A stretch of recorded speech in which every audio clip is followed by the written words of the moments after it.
Bellevue, Idaho, a peaceful town in the Rocky Mountains where life seemed idyllic until the morning of September 2nd, 2003. This quiet community would soon be rocked by a crime so shocking it would leave everyone questioning how well they knew their neighbors. At approximately 6:20 a.m., the tranquility of this small town was shattered. Inside this house, a nightmare was unfolding to the Johnson family. The Johnson family consisted of Alan and Diane Johnson, their daughter Sarah, and their son Matt. The family lived in a nice home in Glen Aspen Drive, surrounded by towering trees and expensive homes. On the morning of September 2, 2003, 16-year-old Sarah Johnson frantically ran to her neighbor's house. When Kim Richards opened her door, she found Sarah in a state of hysteria, screaming that her parents, Diane and Alan Johnson, had been shot. Sarah claimed she was home at the time but didn't see the shooter. She said she had been asleep when she was awakened by the sound of gunshots. When she called out to her parents, there was no response. After calming Sarah down, Kim Richards cautiously approached the Johnson home. As she opened the door, a strange odor hit her. Debris, hair, and skin were scattered on the floor. In the master bedroom, Diane lay lifeless in bed, clearly killed in her sleep. Nearby lay Alan's bloody body. It appeared he had been shot in the shower but managed to stumble into the bedroom before collapsing. It was theorized that Diane was killed first, followed by Alan, who was shot while showering. A trail of blood and footprints led from the bathroom to the bedroom. Officer Marshal Randy Tremble was one of the first responders. The scene left him stunned. Skull fragments littered the bedroom, and blood spatter stained both the bathroom and the bedroom. A Winchester rifle lay ominously on the floor, topped by a fallen crucifix. There was quite a bit of carnage, recalled Tremble. Initially, it was believed that this may have been a murder-suicide. However, by the following day, investigators announced that both deaths were ruled as homicides. Suspicion quickly fell on Sarah, who had changed her story several times. It was revealed that Sarah had been dating Bruno Santos, a 19-year-old undocumented immigrant, and her parents disapproved of him. Allegedly, Alan and Diane had threatened to have Bruno arrested if Sarah didn't end the relationship.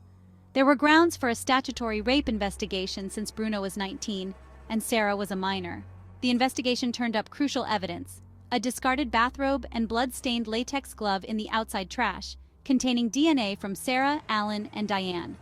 Investigators intercepted the garbage truck just in time, preventing the evidence from being lost. On October 30th, Sarah was arrested and charged as an adult for the double homicide of her parents. Prosecutors asserted that despite her age, Sarah's actions warranted the full weight of the law. Investigators pieced together the events leading up to the murders. On August 29th, Sarah hadn't come home and claimed she was staying overnight at a friend's. The next night, her parents found her at Bruno's home. This was the breaking point for Alan and Diane, and they went to the police to report Bruno for statutory rape. On September 2nd, Sarah retrieved a .264 caliber rifle from a rental unit adjacent to their home and shot her parents. During the trial, the prosecution alleged that Sarah killed her parents because they opposed her relationship. They argued that Sarah hoped to inherit her parents' wealth and live with Bruno. During the sentencing phase, Diane's sister, Debbie Davis, addressed Sarah. "I hope your father looking into your eyes when he was shot will be burned in your mind forever," while Alan's sister, Lynn Merle, said, "She is a spoiled, rotten brat that thinks only of herself. I can't believe how she could kill the two people in the world who loved her the most." Sarah's brother, Matt Johnson, also addressed his sister, stating, "I think some honesty needs to come out of you, and you need to plead to the court for some forgiveness. Of all the things I miss their hugs, their bear hugs. I lost the two best friends I ever had.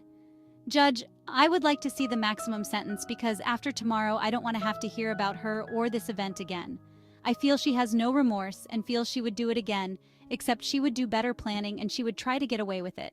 She was subsequently sentenced to 2 concurrent life terms plus 15 years for a firearm enhancement. In 2012, Sarah's lawyer filed for a new trial, citing ineffective legal counsel and the absence of blood spatter on Sarah. They pointed to fingerprints on the murder weapon that matched a guest house renter. But in October 2014, the request was denied. In 2017, Sarah sought to reduce her life sentence, referencing Supreme Court rulings on juvenile sentencing. Again, her plea was rejected. Despite her supporters' belief in her innocence, the courts remained unmoved. The Johnson family murders remain a haunting reminder that sometimes the darkest secrets lie within the places we call home. Join us next time as we delve deeper into the minds of those who commit the unthinkable and the lasting impact their actions have on the communities they leave behind. Don't forget to like, comment, and subscribe.